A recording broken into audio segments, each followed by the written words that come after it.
hopefully some fuel, because if we go down there to have lunch and we don't get some fuel, we're in a bit of strife. It's a steep little hill. Anyway, hopefully we'll get enough reception and we can ring the pub. Find out if they've got the fuel. All right, well, it's a good lookout anyway.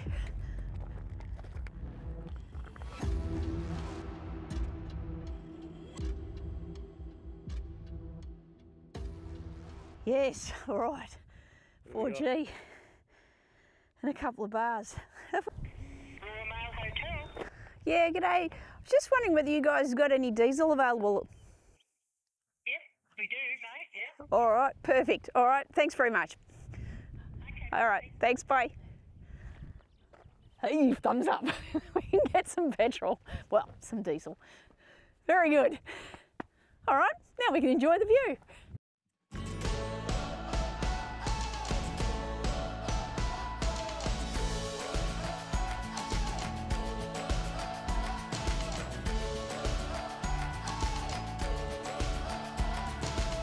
Starting now, we're breaking out, but I'm not leaving without you. This could be our one chance. We'll send a postcard when we're through. We'll get there together. We'll get there together. I'll meet you at the starting line. Don't you ever leave my side. We'll get there together. We'll get there together. If it takes all day or night, hand in hand we'll both arrive. Oh, oh, oh, oh, oh.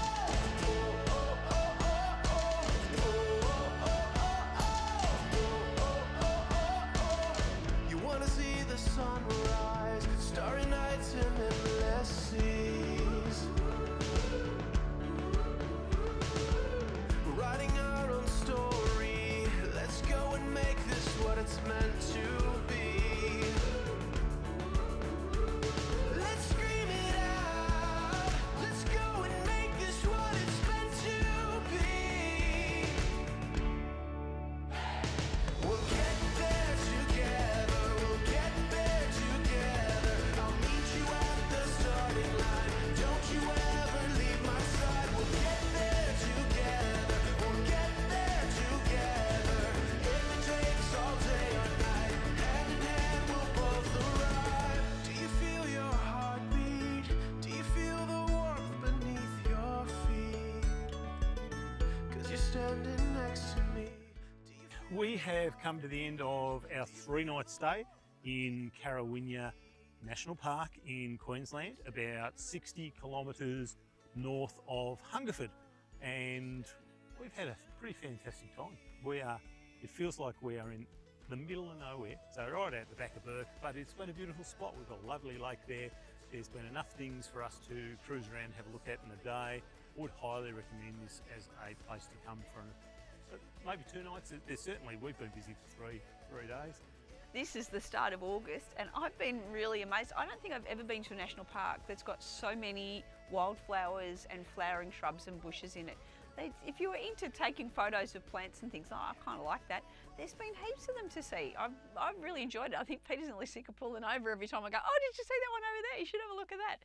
We had just enough fuel to get to our next stop, but we thought we'd drive back into Hungerford and have a little bit of a look around there. That took 3 minutes. But we certainly had a few chats with the locals. We went to the pub, had a beer, had a beautiful steak sandwich. Got some fuel. Bought 30 litres of diesel there. There's no phone coverage at all there, which is strange. I thought most Australian towns would have had phone coverage these days. But it's a nice pub, and the lady there was lovely and looked after us, and we got the things we needed, so that was pretty good. On the way back, we did the wool shed, which was pretty amazing. Really good example of a fair income Aussie wool shearer shed. And we also then dropped off at the Granites and had a look at that rock formation, bit of a wander around there too. But that place was chock-a-block full of mozzies. Just middle of the day or 2 o'clock in the afternoon. Fighting them off. Yeah, and I didn't even see any water. It looks like it's been dry there for a long time, and there were mozzies absolutely everywhere.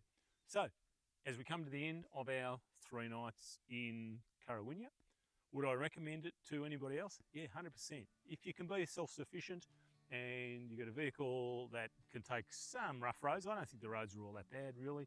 Even though we had a bit of a breakage, that's just one of those things, nothing drastic. But look, peace, quiet, tranquility. Yeah, there's only been one other set of campers here on each of the days we've been here. It's been so quiet. So it's been, if you're really looking for a lovely peaceful place to camp with a whole lot of nice flowers to have a look at and a bit of wildlife, we've seen a few emus cruising around and things, then this is a good place to come. I think it's been really peaceful and lovely. Tomorrow we're going to get up about 7:30 and have a little bit of breakfast, do a tidy up, and we're going to head down Charlotte Plains Station. Yep. Which we have been to before. Oh, I really liked it because it's got hot springs and flushing toilets. And the hot springs are going to be pretty good because my back's a little bit sore and I can't wait just to sit in that 42-degree one underneath the big tank header stand. And cook off, because here there are showers but they're cold and I'm just not that kind of camper.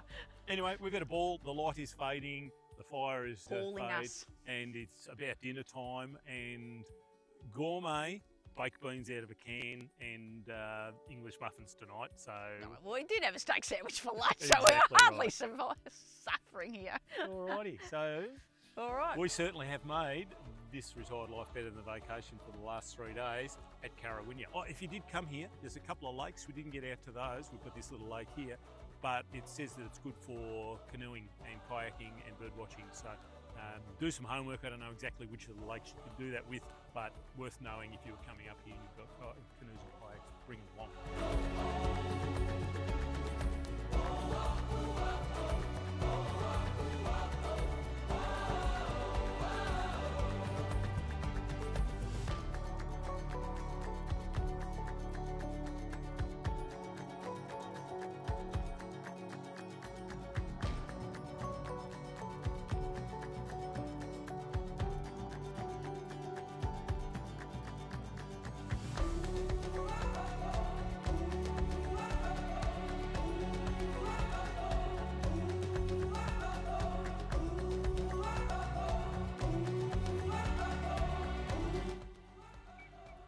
We have packed up from our campsite and done about an hour drive through a little bit of a track, and we have gotten to the Beefwood Hut.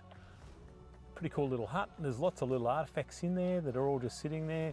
That's really good that people don't come in and wreck the place and pinch the things. I'm not so sure that would be the case in the Victorian high country these days, sadly.